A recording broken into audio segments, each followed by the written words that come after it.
Welcome to the Sanatan Dharma videos. This is another video on the topic which we dealt in the video before this. Can Vishnu devotees worship Shiva? I have also heard that there is a curse. What is this? There is no such curse. Now, this problem of bashing Shiva, putting wrong allegations on Shiva is not a new one. It is not of this Kali Yuga that it is happening. It happened even before. In fact, in one in certain story of the Purana or in the imagination of the poet, there is this is from Purana only, yes. There is an instance where Shiva himself bashes himself. Yes. We will be surprised to know that Shiva comes and he comes in a disguise and he starts putting blames on himself in Parvati's mind. So this is Shiva Parvati Samvada, or the conversation between Shiva and Parvati in the Kumara Sambhavam by Kalidasa. Kalidasa is a very great poet from Sanskrit, very, very great poet. And he has written a poem, a very beautiful epic poem named Kumara Sambhavam. In that, there is it's all the Shiva Parvati's marriage story how they became one, how they got united.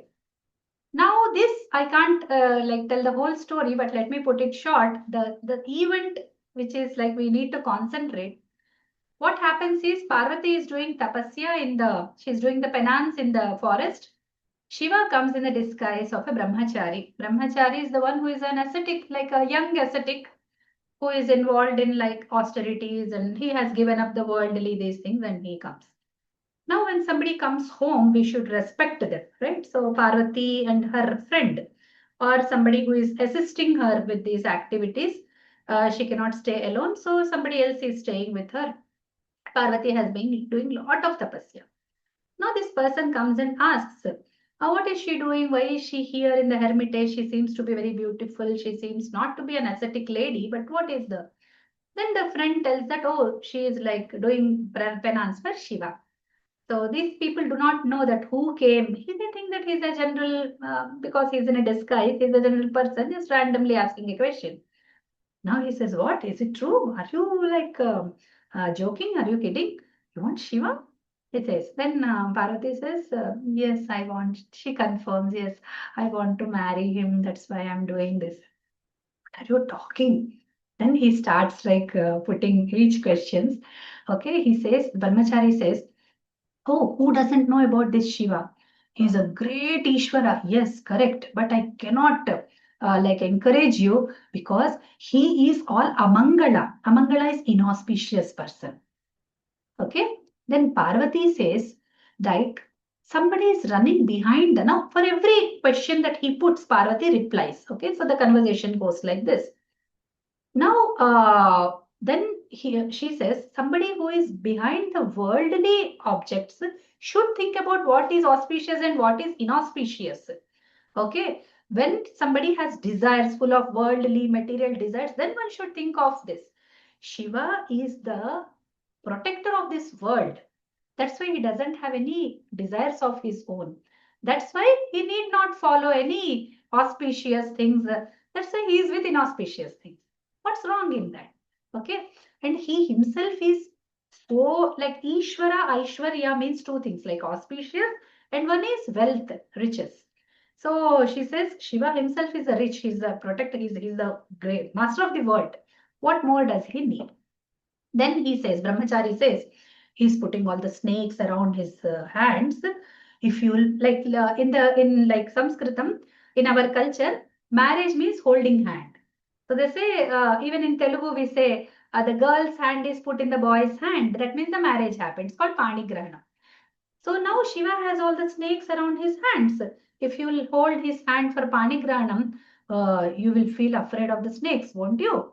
Huh? And you are so with beautiful saris and you are like very decorated. And he has that, what are his clothes? His clothes are elephant skin, that too, the drops of red, what is called blood, the blood dropping from the elephant skin. And so dirty, you're so beautiful, and he's so dirty. It's not proper, isn't it? To even imagine you both like wife and husband doesn't seem proper. Parvati says, he says, who are you to comment on Shiva's form? He is so free. He's such an independent person. He can wear anything. Like he can also wear beautiful. It's not that he doesn't have beautiful jewelry. He has jewelry, and he also can wear the snakes as jewelry. Then he can wear the elephant skin, or he can wear the silk sari, silk garments. Okay, he doesn't care what he wears, and he puts the moon on his head, and he holds the kapala, that is the skull in his hands. He his image doesn't get up or down. He himself is the best one. He himself is a very high, tall person, is a very like high level person.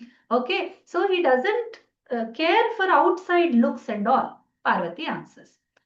Now this brahmachari, this ascetic again says, your legs, your feet are beautifully like decorated with the red liquid which is called alakta. For the decoration, you must have seen in the dancers' legs, the red lines they put. So this, so and then those beautiful decorated legs, the feet, where will you put them? Inside the smashana. Ah, the smashana is full of, the hairs which are half burnt, and there are like lot of dust in this, like ashes flying there, and there you are going to put your his house is the crematory ground, the cremation ground, the burial ground is his house. Then she says, my Shiva, okay, she says, my Shiva goes and roams about in the Shmashana only, but he is the head of all the three worlds. Okay, whatever his form is, however he looks for outside looks, he always does auspiciousness only for others. Like the devotees who approach him, he always gives auspiciousness to them. And nobody in this world can guess what is his internal like personality, who he is, what form, what importance. Nobody can know his tattva, that is his nature. Okay. Then again the brahmachari says, your body looks so sweet, so tender, and you will put sandal paste to that, isn't it? That sandals paste you will put, and that fellow, what is he putting? He's putting all the chita bhasma, the ashes that come out of burnt bodies. Okay, does it look good? Then Parvati says, when the chita bhasma, that is the ashes, touch his body, they become the most auspicious object in the world. The ashes become the best object once the ashes touch his body. Okay, and then when he is doing the Tandava Nritya, he's doing the dance in the Kailasa, then the ashes fall down from his body, which he has anointed on his body. They just, they fall down in the ground. Then what happens? The devatas, the celestial gods come running. Oh, the ashes was fallen. Let us put on our forehead. We will have lot of auspiciousness. So the devatas, not even normal human beings, even the gods run for his ashes. Even the gods.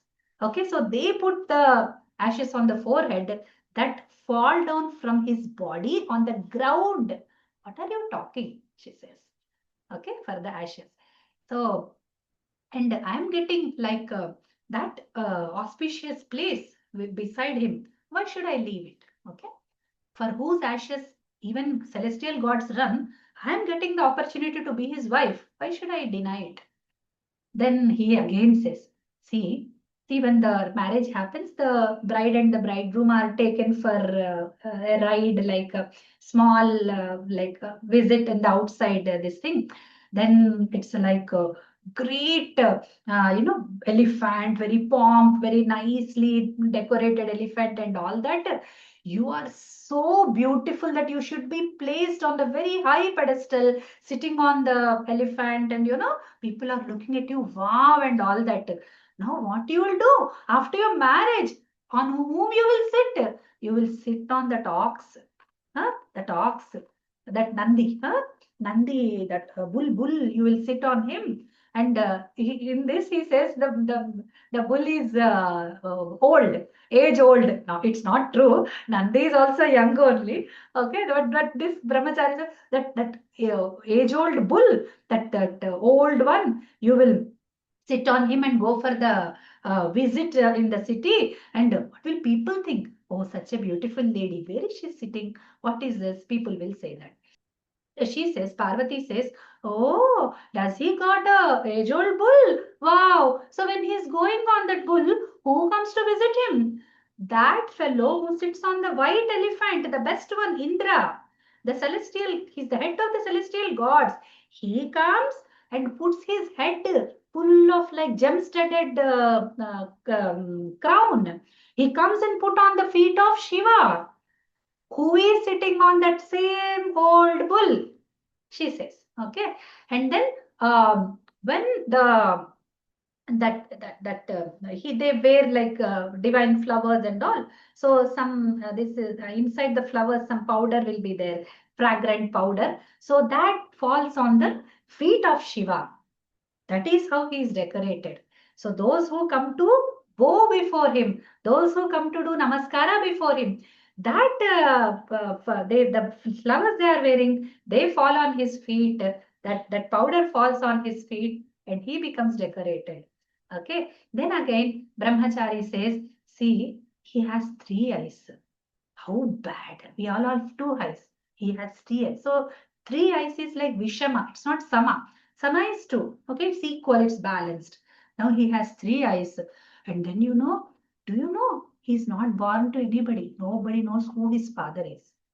This is the worst comment on anybody, isn't it? Somebody who doesn't, I don't know how, like in other places it is.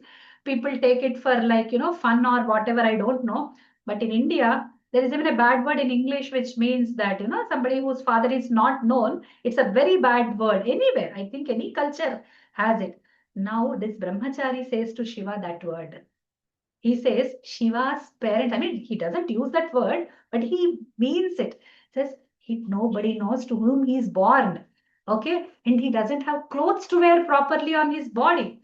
That itself is showing how rich he is. Okay. Why do you like run behind him? There is not even one beautiful quality that you can count on. Okay. And he doesn't have any like something to praise or do. Okay, so this, I mean, in the marriage, in our culture, when the bride and bridegroom get married, we tell the names of 7 generations elders. Okay, we tell the name. We offer oblations to them, we offer prayers to them, and we count on them, their blessings and all. So the 7 generations. Now, whose direct father is not known, grandfather, great grandfather, great great grandfather, how will their names be known? That is the great Akshepa, that is the great allegation upon him. Okay, and people will ask, isn't it? Even now, if somebody's, I mean, there are cases where the girl's father is like they are either they are separated, they are divorced, or the parents got some issues. Then that girl's marriage is a question. Until yesteryears, it was a question. I don't know the situation right now. Even when we think of like we want a decent family, father, mother, nice financial condition, everything should be good. This is a basic thing. Don't people laugh on you? That is what he asks. Then she says, what are you talking about him? Without knowing anything about him, you are talking about him. How will a low, mean, vile person know about such a great Mahatma? Is a great soul.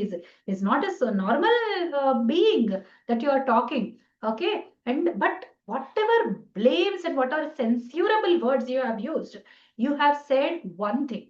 Okay, the one who is the birthplace of all the creation, his father, how will he exist? Who is the father of everybody?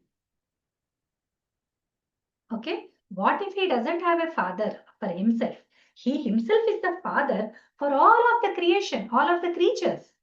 Okay, what are you talking? He says. Then she really, like wonderfully, she answers this question. I really liked it. Then this brahmachari is about to say something else. No, there's something. She says, she doesn't speak to him now. She says to her friend, please ask him to leave this place right now. I don't want to hear even one single word against Shiva. Just this is very, whatever I desire, I'll go for it. You are no one to stop me. Okay? When I desire of something and somebody censures it, it is very bad feeling that I undergo. He has no right to come to my home and comment on my penance and my vision and all. He cannot. He should not do that. Okay. And she says one dharmic thing also. If somebody is speaking bad about the Mahatmas or great persons, then we should not listen to that. Either he goes away or why should I ask him to go away? I will leave this place. I will just walk away of this place. If I listen to that bad words that he is using, it will be a sin for me. I should not hear any bad. See how great lesson she is telling. So if somebody is saying bad words about Shiva this day, we should not listen to it. Two things can happen. Either we can fight, either we can tell them that this is wrong or explain to them or whatever. Or we walk away from there if we cannot bear it. Just walk away. Just leave that place. Don't encourage them to say bad. And the more you listen, the more instability and that inexplainable discomfort happens inside the this thing. So here the conversation ends and she's about to go. And what happens? Lo and behold, Shiva becomes himself, that brahmachari. He sheds off his, now he's like, now his loved, beloved one is in so anger situation, so angry. Now he has to pacify her. So he becomes his own self and holds her hand. He stops her from going. Now this lady sees, she turns back and he holds her hand. She just looks at him. Now this is her Shiva, nobody else. Okay, so this is how the they meet before the marriage, and this is how then she is so like blessed that the one for whom she does penance comes and says that I am the, and these are the poet's words. The poet says that Shiva said to Parvati, you are the one who bought me with your penance. I am the one who is sold for your penance. Isn't it? So it's like the penance you paid makes me yours. I'm all yours, he says. So now Parvati is so full of shy, and the girls undergo a lot of feelings before the beloved person. So she undergoes all that lot of feelings, and then they are very happy. So this is how the conversation ends. Now, when I read this, like I had a chance to teach this in a college when I was working for some short time. I was working in a college. There I got a chance to teach this. So then I also like felt very touched, and then I wrote an article like how she did the tapasya and how she answers. I mean, see, there are many obstacles in a penance. Okay, this was the worst one in her life. So the father says, the mother says no for penance, but she goes. The father says, okay, I cannot stop you, but take somebody along and do it in a like protect yourself and all, and he sends. And when she wanted to connect with Shiva in the first go, then Manmatha comes in between and Shiva had turned him into ashes and all that happens. So after all this disturbance, she is trying to achieve him, attain him through her devotion, through her austerities, through her very strict practices of this thing. And then this brahmachari comes to test her and he becomes hers. By this, two things happen. One is Parvati is telling us how to answer those who blame somebody we love. Second thing is Kalidasa through this story has answered many questions of the allegations. I mean, I have read it in a commentary. Somebody was writing a comment on the, like this work. They said that Kalidasa's time also had many allegations on Shiva. So maybe he was trying to put such answers by the mouth of Parvati in the words of Parvati. So this is the thing I wanted to give to the my students, to all those, not only my students, to all those who are doubtful whether we should go to Shiva or not. See, learn from Parvati. If Shiva was so bad, why did Parvati do so much tapasya to attain him? That's the first question. Isn't first and only question. Why did Parvati go to him? Okay, so this is how we should answer. And these videos, both the videos are like one part one and part two of the same topic. I want to address only those who have a confusion, who have a doubt. They are like misled by others, like others have shown them the wrong path, told them wrong things. They are confused whether we should do it or not. To such people, I made this video. This is not for those who want to abuse, who want to blame, censure, use wrong words against Shiva just for their love of Vishnu. Just to prove their love of Vishnu, if they are blaming Shiva, this video is not for them. Knowingly, if they are doing it, then this video is not for them. This is for my students who have some trust in my words, who have some faith in like Sanatana Dharma. Shiva is also a god. Shiva also has got all the powers that Vishnu has got. Actually, there is no comparison. We must not compare. In fact, in the childhood, we used to have bhajans. In the bhajan, there is a bhajan. We used to sing songs for Bhagwan. In that, one of the bhajans was a favorite one. Everybody used to sing. In the childhood, I used to sing. But even then, I would have a dry feeling, something bad feeling. They say like, Vishnu is this, Shiva is this. Vishnu is this, Shiva is this. Like Naga Shayana, Vishnu, Naga Abharana, Shiva. Like Naga Shayana means he's sleeping on a snake, is Vishnu, and one who wears snakes as jewelry is Shiva. And Vishnu is wearing Sudarshana Chakra, Shiva is wearing a trident. Like this. Okay, like this, there is like always like Lakshmi's husband is Vishnu, Parvati's husband is Shiva, like that the bhajan goes on. Okay, now I don't remember because I have like given up those ideas. Even that comparison would make me feel like, why all this? Anybody is a Bhagwan, isn't it? Why to compare? Everybody has their own like benefits to give us. They are strong in some places which we are seeking. For us, everything is in only little quantity.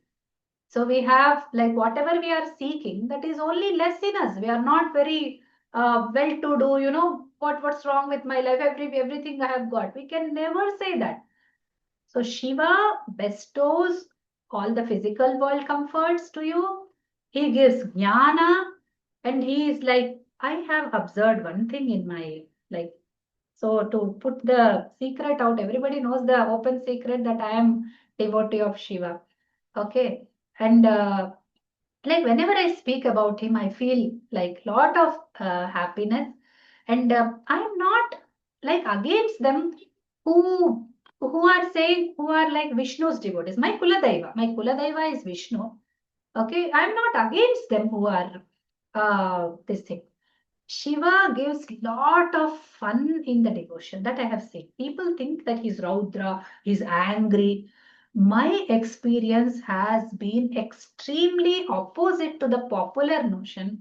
He makes so many jokes on you, with you, that you are so amused. You become the laughing stock for yourself in your own eyes, and still you will enjoy it. You will understand that Shiva is doing it. They are very, I mean, I cannot share all of the experiences with the public because it's not the right thing. But I can assure you, through my experience, I understood that what allegations they put on Shiva are all put together. They are wrong. Just put fire to them, throw them away, and be devotee of Shiva with all good heart. Do the Shiva puja with all your devotion, with all your commitment, and follow his path, Shiva's path, his auspicious path. There is nothing wrong in him in like worshipping him.